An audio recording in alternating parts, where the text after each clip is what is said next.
Saidulu post. నాకే సైదులు కాదు, చీకే సైదులకి. చిరంజీవి కే సైదులకి. అయితే నాకే, నేనే చీకే సైదుల్ని. అయితే నీకే. అయితే ఇచ్చే. ఓర్ని నాకే సైదులు. ఓరే సైదులు, నీకు కూడా శుభలేఖలు వస్తాయంటే నువ్వు పెద్ద మనిషి అయినట్టారు. ఏ నుంచి నువ్వు ప్యాంట్లు మానేసి పంచలు కట్టుకోవాల్సిందే.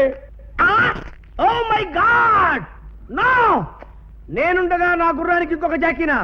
నెవర్! సర్వమంగళ మాంగళ్యే శివే సర్వార్థసాధకే శరణ్యే త్ర్యంబకే దేవి నారాయణి నమోస్తుతే. సులగ్నే సావధాన లక్ష్మీనారాయణ ధ్యాన సావధాన మాం మాంగళ్యం తంతు నానేన.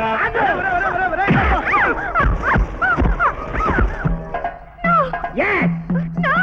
Yes! No! Yes! No!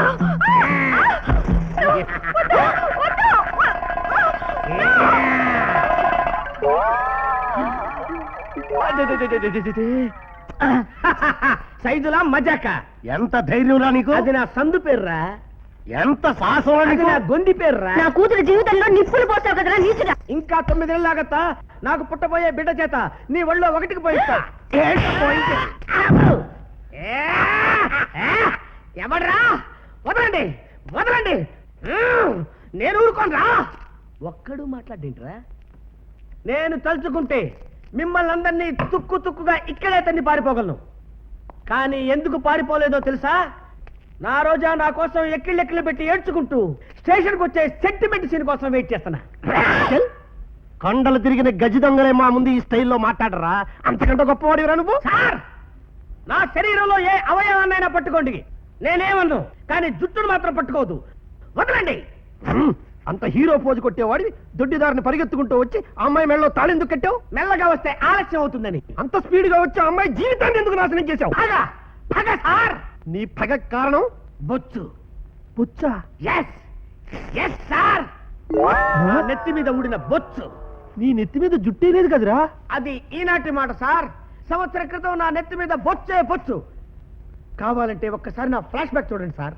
అప్పట్లో నా జుట్టు పేరు దూరే సందు లేకుండా రింగు రింగులు తిరిగి ఏలూరు రోడ్లో ఉండేది. ఊళ్ళో వాళ్ళంతా మా తాత జుట్టు వచ్చిందనేవాళ్ళు. వాడే నా తాత.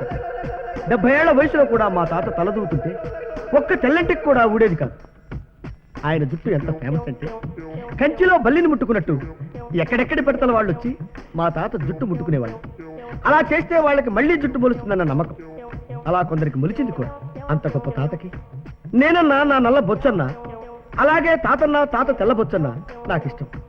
అలా తాత మనవాళ్ళం ఒకళ్ళ జుట్టు ఒకళ్ళు దువ్వుకుంటూ ఉండగా గజ్జిపేట బుజ్జి పెద్ద కూతురు రోజాతో నా పెళ్లి కుదిరింది.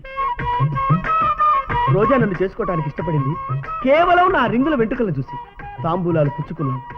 వచ్చే వారమే పెళ్లి అనుకున్నాం. శుభలేఖలు కూడా కొట్టించాం. శుభలేఖ వచ్చిన రోజే మా తాత చచ్చిపోయాడు. తాత చచ్చిపోయాడు కాబట్టి పెళ్లి వచ్చే శ్రావణ మాసం దాకా వాయిదా వేసుకున్నాం. తాత శరీరంతో పాటు ఆ బొచ్చు కూడా కాలిపోయిందన్న దిగులతో మంచం పెట్టాను. జ్వరంతో లంకణాలు చేశాను. ఆ లంకణాల్లో ఆ దిగుల్లో నా కన్నీటి బొట్టు రాలినట్టు నా తల్లోని వెంట్రుకలు ఒక్కొక్కటిగా ఊడిపోవటం మొదలుపెట్టాయి.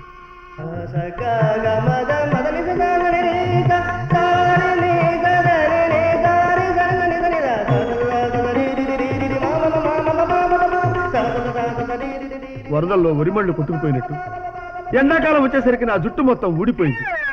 పూర్తి బట్టతలైంది. అలా బట్టతలతో ఉన్న నా దగ్గరికి కాబోయే నా భార్య అత్తమామలు వచ్చారు. మళ్లీ ముహూర్తాలు పెట్టడానికి వచ్చారనుకున్నాను. కానీ ఈ పెళ్లి జరగదని చెప్పారు. షాక్ అయ్యే కారణం అడిగాను. మా అమ్మాయి బట్టతలాంటి చేసుకోనందన్నారు. మరింత షాక్ అయ్యాను. తాగుబోతుని చేసుకోనంటాం ధర్మం, తిరుగుబోతు నాకు వద్దు అనటం న్యాయం.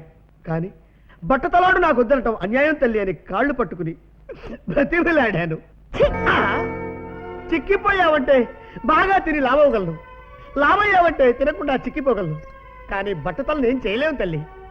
అయినా నాది బట్టతలే గాని మట్టితల కాదమ్మా. కరెక్టేనయ్యా, కానీ పెళ్లిలో ఈ బట్టతల మీద జీలకర్ర బెల్లం తలంబ్రాలు నిలవంటుందయ్యా మా ఆవిడ. అయితే వాటితో పని లేకుండా రిజిస్టర్ మ్యారేజ్ చేసుకుంటాం సార్. కుదరదయ్యా, అసలు మా అమ్మ ఇష్టపడిందే నీ జుట్టును చూసి.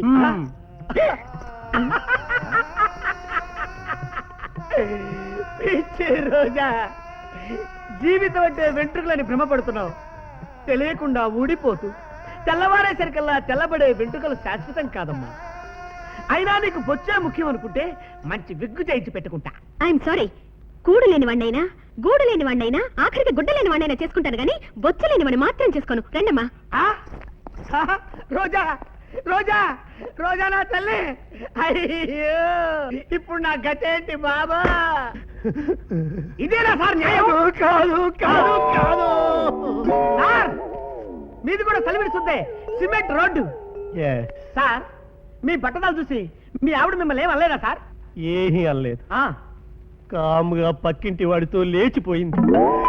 No problem, don't worry my dear bye.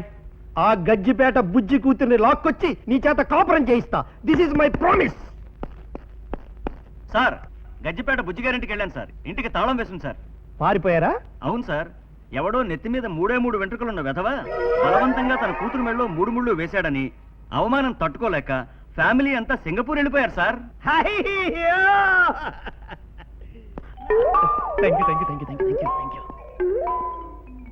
Singapore వెళ్ళారనుకుని వీడు రోజాని మర్చిపోతాడు. ఇప్పుడు ఆ సెకండ్ హ్యాండ్ రోజాని ఏ వెదవకు అంటగట్టి రోజా చెల్లెలు పూజాని నేను చేసుకుంటాను. ఇంతకీ తలంతా వెంట్రుకలుండి తల్లో వెంట్రుక వాసంత బ్రెయిన్ కూడా లేని వెదవ ఎవడబ్బా?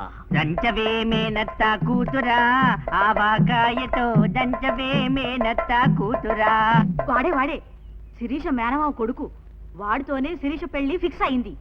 హాయ్ గిరి. హలో బామ్మ గిరిగిరిగిమ్మ తరతమ్మ నీ పేరమ్మ. ఎలా ఉన్నావమ్మా? Fine fine. బై వీళ్ళందరూ మన శిరీషకి ఫ్రెండ్స్. Hello hello. మీరు జాడీ లంపుతారండి? గాడీలు బాడీలు అమ్మే కర్మ నాకేంటి? నా సిరి కోసం అరిసెలు ఆవకాయ పచ్చడి తెచ్చాను. సారీరా, శిరీష పచ్చళ్ళు తినే పరిస్థితిలో లేదు. ఏమైంది బామ్మ నా సిరికి? మీకు నిజం చెప్తే షాక్ అవుతారు. ఇది షాక్ ప్రూఫ్ బాడేంటి? ఏమీ కాదు, చెప్పండి. వద్దులేరా, నిజం చెబితే నువ్వు కోపంతో మండిపోతావు. అయ్యో, ఎండిపోయి మండిపోయి ఆ తర్వాత బూడిదైపోవడానికి నేను కట్టెను కానమ్మా. చెప్పమ్మా బామ్మ. మన శిరీష ఆ, వంశీ అనే ఒక స్మార్ట్ గైతో. ఆ, వంశీ అనే స్మార్ట్ గైతో. చూసారా ఆ? చెప్పకముందే మీ కోపం వచ్చింది. ఆ, దీన్ని మీరు కోపం అంటారా? మా ఏరియాలో సంతోషం అంటారు. చూడు బాబు నాము, ఆ. నీ కాబోయే పెళ్ళం శిరీష వంశీ అనే కుర్రాడి లవ్ లో పడింది. ఆ! నీ బరువెంతో చెప్పనా? 55 కిలోలు. నా బరువెంతో చెప్పు. బరువులు చూసుకోవడానికి వెయిట్ మిషన్లు ఉంటాయి బాబు. గుళ్ళో పడుకుంటే మోక్షం వస్తుంది, వాడి ఒళ్ళో పడుకుంటే కడుపు వస్తుంది. నీకేది కావాలి శిరీష? ఎవరు? నేను జహాపన, మీ శత్రురాజ్య సేనాధిపతిని. ఏరా పూర్వ జన్మలు పడమటి కనుమలని మా శిరీషను మోసం చేస్తావా? నా కాబోయే పెళ్ళాన్ని పట్టుకుని క్రీషాలో అనార్వి రోగాడు అని చెబితే నమ్మడానికి నేనేమన్నా అనుకున్నావా? ఏయ్ మస్తాన్ వలి! ఒరేయ్! ఈ జన్మలో కూడా మమ్మల్ని విడదీయడానికి మళ్ళీ మాతో పాటే పుట్టావరా బద్మాష్? అయ్యో వంశీ, అతను ఎవరనుకున్నావు? మా బావ గిరి. అది ఈ జన్మలో కావచ్చు, కానీ ఆ జన్మలో వీడు మా అంతఃపురంలో ఖోజాగా ఉండేవాడు. కోజానా? కోజ అంటే మాట టైప్ బాబు. మా తండ్రికి చాడీని చెప్పి మనల్ని విడదీసింది ఈ కోచాగాడి. వీడిని బతికనియకూడదు. అయ్యో, నేను కోజాని కాదండి. పోయిన జన్మలో అయినా తన్ను తింటాను కాకపోతే మళ్ళీ ఎందుకు పుట్టావయ్యా? పొరపాటున పుట్టానమ్మా, నన్ను వదిలేని జహాపన. అయ్యో అయ్యో, అమ్మా శిరీష, కొడితే కొట్టాడు కానీ చంపొద్దని చెప్పమ్మా. అబ్బా అబ్బా, పారిపోతాను. ఒరేయ్! నాన్న